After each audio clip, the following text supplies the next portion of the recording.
সুরক্ষা বিধি মেনে রাষ্ট্রপতি রামনাথ কোবিন্দের অভিভাষণের মাধ্যমে সূচনা হলো বাজেট অধিবেশন। চিরাচরিত রীতি মেনে শুরু হলো সংসদের 2 কক্ষের অধিবেশন।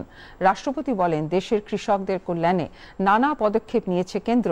তাদের সুবিধার্থে আইনের সরলীকরণ করা হয়েছে। এর ফলে 10 কোটি কৃষক পাবেন সুযোগ। माननीय सदस्यगण, व्यापक विमर्श के बाद संसद ने 7 महीने पूर्व 3 महत्वपूर्ण कृषि सुधार, कृषक उपज व्यापार और कृषक संवर्धन और सरलीकरण विधेयक, कृषि सशक्तिकरण और संरक्षण, कीमत आश्वासन और कृषि सेवा करार विधेयक और आवश्यक वस्तु संशोधन विधेयक पारित किए हैं। इन कृषि सुधारों का सबसे बड़ा लाभ भी 10 करोड़ से अधिक छोटे किसानों को तुरंत मिलना शुरू हुआ।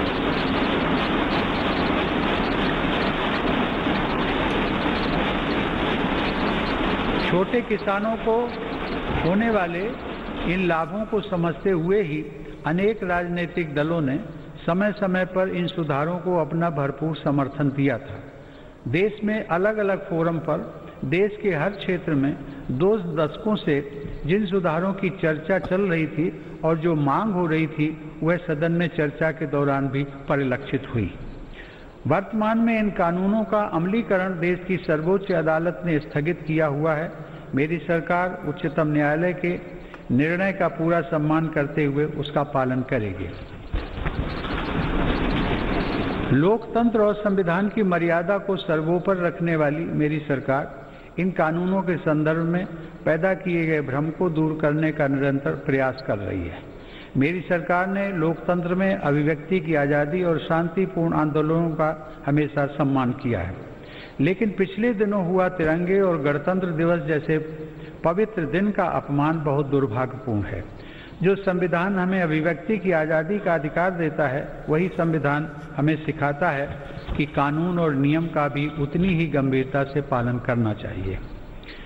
मेरी सरकार ये स्पष्ट करना चाहती है कि 3 नए कृषि कानून बनने से पहले पुरानी व्यवस्थाओं के तहत जो अधिकार थे तथा जो सुविधाएं थी, उनमें कहीं कोई कमी नहीं की गई है, बल्कि इन कृषि सुधारों के जरिए सरकार ने किसानों को नई सुविधाएं उपलब्ध कराने के साथ साथ नए अधिकार भी दिए हैं।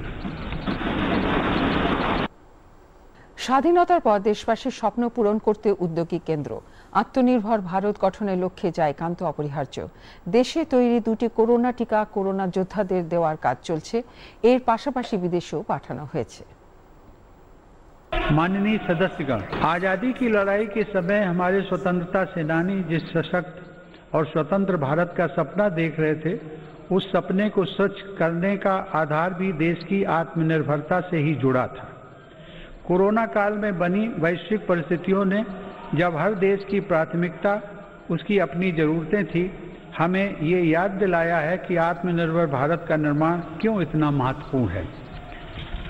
इस दौरान भारत ने बहुत ही कम समय में 2200 से अधिक प्रयोगशालाओं का नेटवर्क बनाकर हजारों वेंटिलेटर्स का निर्माण करके पीपीई किट से लेकर टेस्ट किट बनाने तक में आत्मनिर्भरता हासिल करके अपनी वैज्ञानिक क्षमता, अपनी तकनीकी दक्षता और अपने मजबूत स्टार्टअप इकोसिस्टम का भी परिचय दिया है।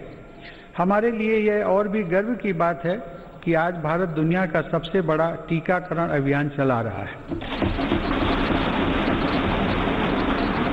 इस प्रोग्राम की दोनों वैक्सीन भारत में ही निर्मित हैं।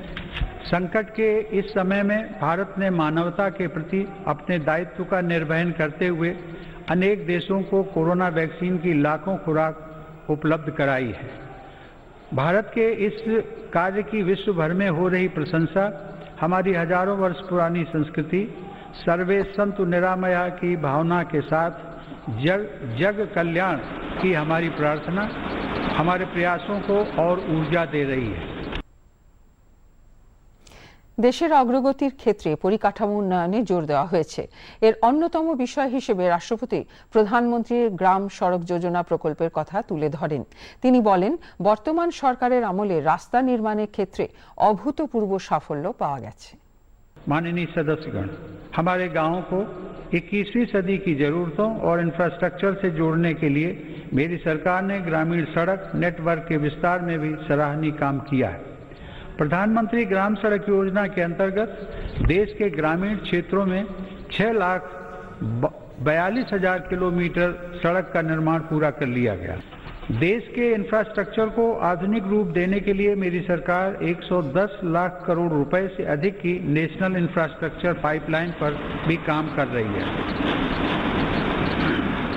साथ ही भारतमाला परियोजना के पहले चरण में 6 नए एक्सप्रेसवे और 18 नए एक्सेस कंट्रोल्ड कॉरिडोर्स का निर्माण चल रहा है।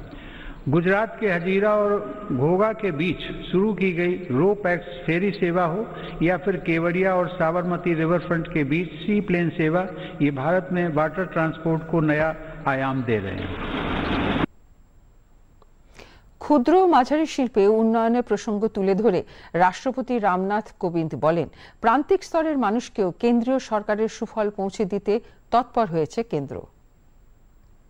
अर्थव्यवस्था की आधारभूत ताकत हमारे गांव और छोटे शहरों में फैले हमारे लघु उद्योग, हमारे कुटीर उद्योग MSMEs हैं। भारत को आत्मनिर्भर बनाने का बहुत बड़ा सामर्थ्य हमारे इन लघु उद्योगों के ही पास है। देश के कुल निर्यात में इनकी भागीदारी लगभग 50% की है। आत्मनिर्भर भारत के मिशन में MSMEs की भूमिका को बढ़ाने के लिए भी अनेक कदम उठाए गए हैं। MSMEs की परिभाषा में बदलाव हो, निवेश की सीमा बढ़ाना हो या फिर सरकारी खरीद में वरीयता, अब लघु और कुटीर उद्योगों को विकास के लिए जरूरी प्रोत्साहन मिला है। 3 लाख करोड़ रुपए की इमरजेंसी क्रेडिट गारंटी योजना, मुश्किल में फंसे MSMEs के लिए 20,000 करोड़ की विशेष योजना और फंड ऑफ फंड्स जैसे प्रयासों ने लाखों लघु उद्यमियों को लाभ पहुंचाया है।